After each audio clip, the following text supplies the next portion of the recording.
Ngayon po mga idol, ito po ang pang-apat na diskarga natin. Sana mga idol maubos na ito dahil wala na po para magkapira na naman kami. Yan, pang-apat na umaga. Pero wala na kami mga maliliit na isda mga idol. Ito na lang po, mga malaking isda ang aming i-diskarga.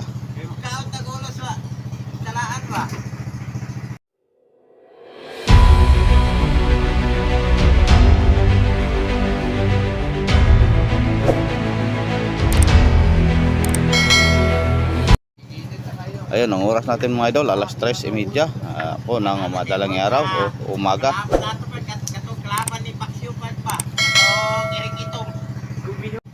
Good morning sa inyo lahat mga idol. Shout out sa lahat ng laging subaybay sa lahat ng aking mga videos. Sana ngayong araw nasa mabuti pa kayong kalagayan mga idol. Sa lahat ng mga mahal kong mga supporter, mga mahal kong mga silent viewers ko dyan, magandang umaga sa inyong lahat. Sana mga idol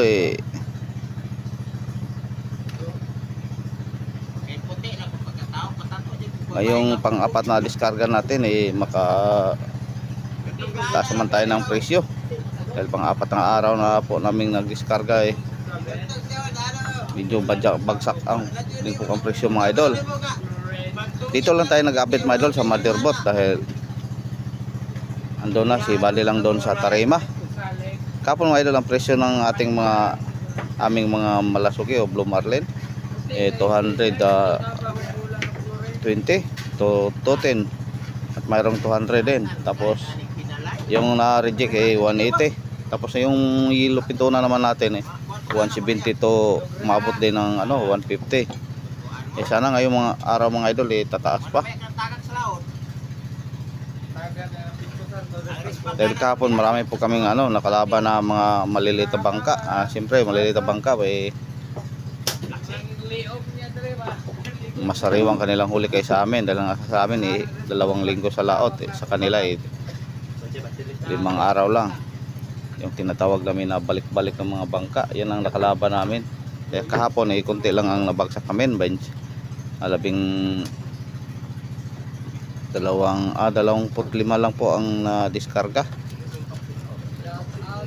At ang natira naman natin ngayon natin diniskara na mga isda mga 56 pa, 56 o 58.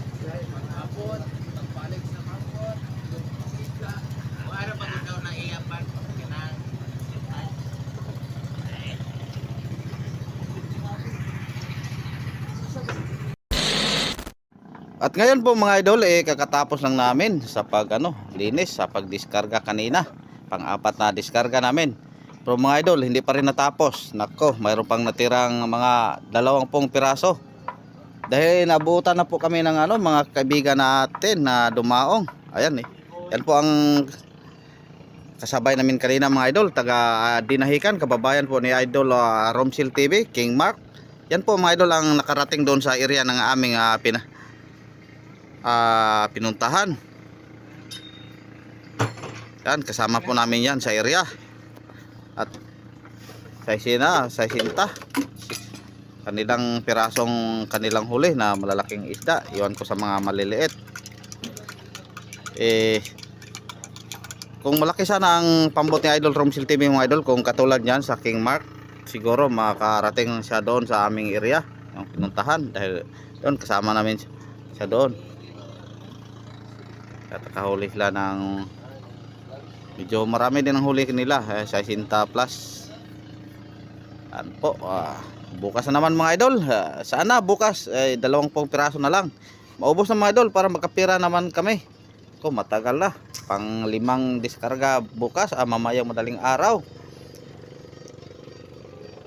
Di kasi namin tinudahan sa pagdiskarga mga idol dahil kung ituda namin lalo nang bumaba ang presyo, hindi naman masyadong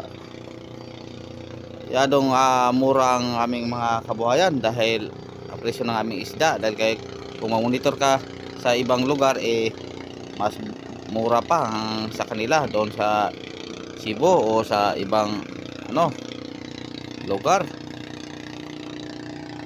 Sa Dumaguete sana, kaso lang may nakauna sa amin, sa Dumaguete.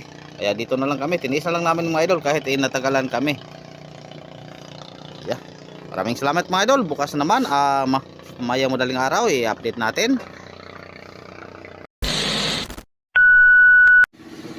At ngayon po mga idol, ito po ang huli. Siguro panghuli na to mga idol dahil 20 piraso na po na lang ang natira. Panghuling pag-diskarga namin. Yan, halos-halos mga yellowfin na po ito mga idol. Siguro ang blue marlin nito 2 o 3 piraso na lang po. Ayun. Good morning pala sa inyong lahat. Shout out. Good morning sa mga gising dyan. What? Ayun. Medyo natagal-tagalan mga idol dahil sa maraming mga kalaban o kasabay sa ating pagdiskarga. Kahapon mayroon na namang dumating na kaibigan natin na taga-Dinahican, kababayan ni Idol Romsel.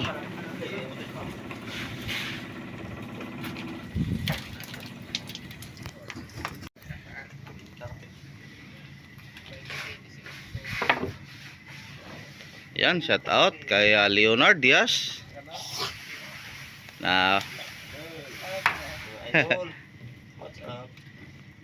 what's up madlang people.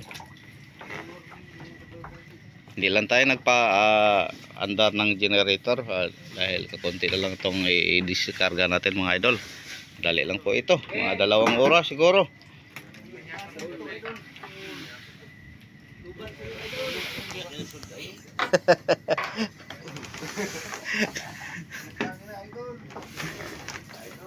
Yan ang sinabi ko sa iyo. Ito na, mayroon pa ng blue marlin, malasugi. Siguro 3 piraso lang po ito, 3 o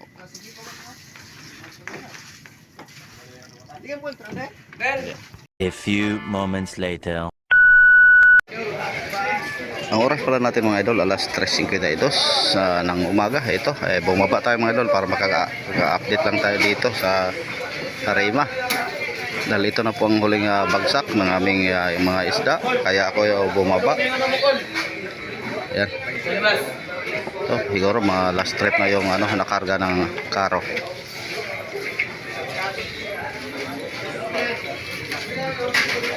Tapos yung kasabay naman natin namin sa pagdiskarga, ayun, yung taga Dinahican. Andyan banda sa kanila yun. Pati na yung mga yellowfin na maliliit. Mga sartre.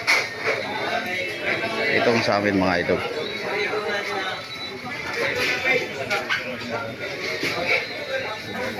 Ngayon lang tayo naka-update dito sa Tarimahan para malaman natin yung presyo sa huling bagsak.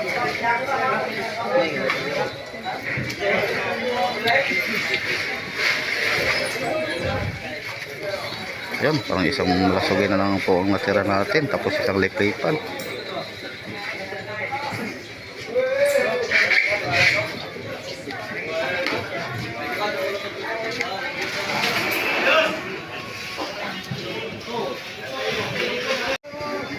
Ayan po mga idol, yung huling blue marlin natin binili na. Ang presyo po tag 200. Ayan, naka-update tayo sa presyo ng malasugi o blue marlin mga idol. Pero ito na lang isa ang natira.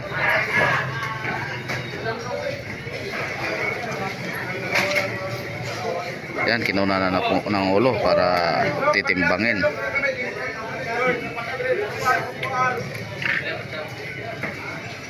Shout out pala sa kasama ko na pogi.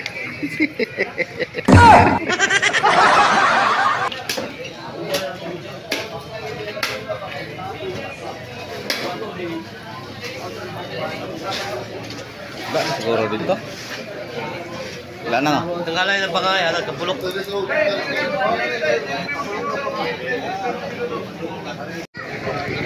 Ayan po mga idol, nabawasan na naman ang 2 blue marlin. Yellowfin tuna pala.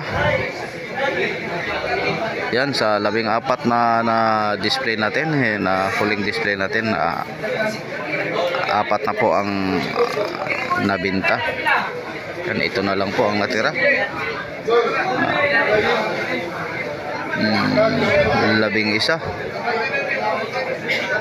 10 na lang pala mga idol. 6. Ito 8, 10, 11, 11.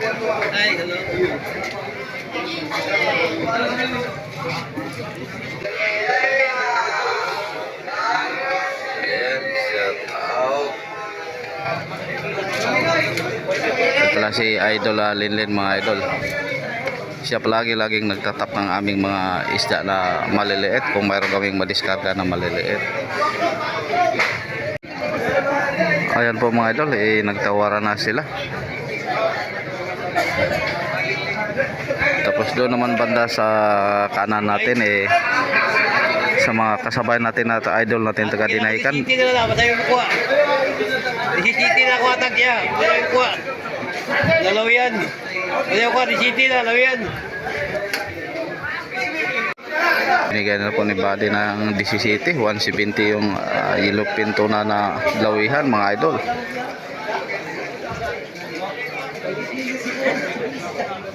Disiti din.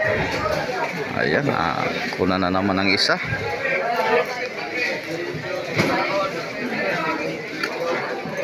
Dalawang taga Dinahican kasi mga idol ang kasabay namin ngayon sa pag-diskarga.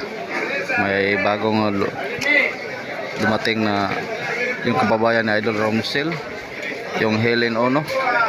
Tapos kahapon ang King Mart, yung unang kasabay namin. Hoy!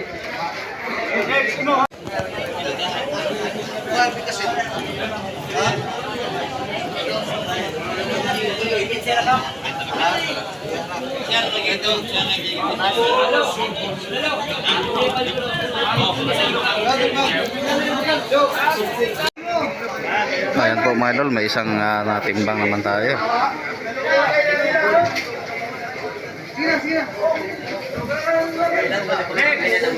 Tag 170 na lang po mga idol yung yellow pintuna na lawihan.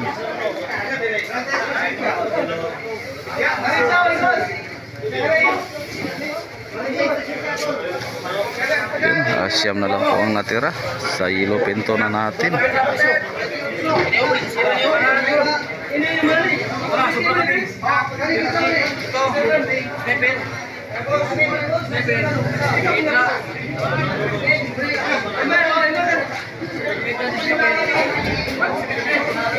Yan, nagtawaran pa mga idol.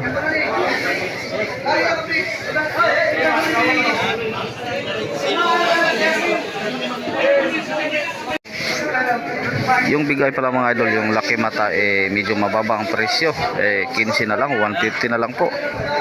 Nako, binagsakan na po ni Buddy dahil ito na po ang huling diskarga para wala nang matira mga idol. Ayan, binigay na po ni Buddy. Ayun.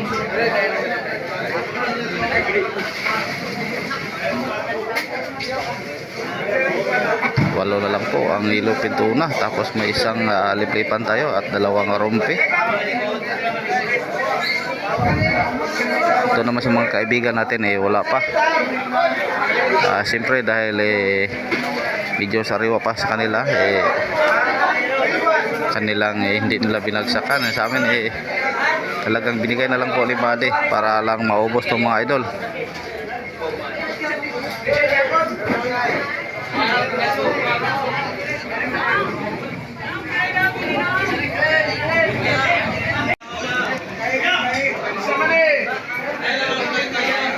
Ayan, nababasa naman ang isa mga idol.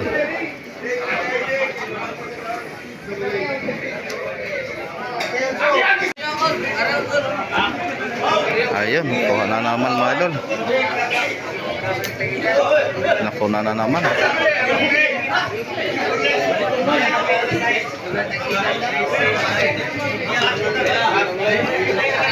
Lima na lang.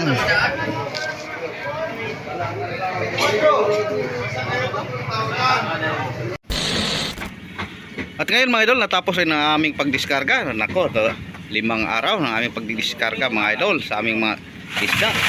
Tapos yung na-update natin sa laot mga idol na nanghuli sila ng mga bakulisan. Yung isda na yung salmon na kanilang kinuha doon, andito sa tabi. Ayan, sumama. Yan sa ilalim. Yan si Gary, oh. Yung kanyang mga paayang pain, Idol Gary. Para maniwala kayo mga idol, ito, tingnan natin, buhay na buhay. Hindi ito pang tabi ng isda mga idol, ito, salmon, ito, sinabi ko. Yan, sumama sa amin yung tabi na dito sa tabi. Oh, oh. Pero, sariwang sariwa to, pag ibinta, nako, siguro tag-isang lumaki na. Para maniwala kayo mga idol, tingnan natin dito, sa ilalim. kilo. Sobra na eh. Yun. Saan kayo pumunta? Ayun, sa ilalim, oh. Umamas lang sa aming bangka dahil yung bangka namin eh marami na pong kabit na tinatawag namin ano sa tawag sa inyo, sama lumot o yan ang dingding namin, oh. Diyan sila kumain. Kaya lumaki sila. Doon sa ilalim, marami mga idol. Yan lang po muna mga idol ang update natin dahil ito ano lang, dugtong lang sa ating pag-didiskarga. Ayan, maraming salamat po sa inyong walang tawang. Oh, tika muna mga idol, huwag muna nating iikat ito. Ayan, nakahuli na sila. Bagong huli. Paniwala kayo mga idol, ha. Ayun. Yun, buhay na buhay. Ayan po, pagsamantalang babay muna tayo. Maraming salamat mga idol sa inyong walang sawang suporta sa pag-update natin sa pagdiskarya na aming kabuhayan. Ayan, salamat ulit mga idol. Ingat-ingat po kayo. God bless po sa inyong lahat. Babo.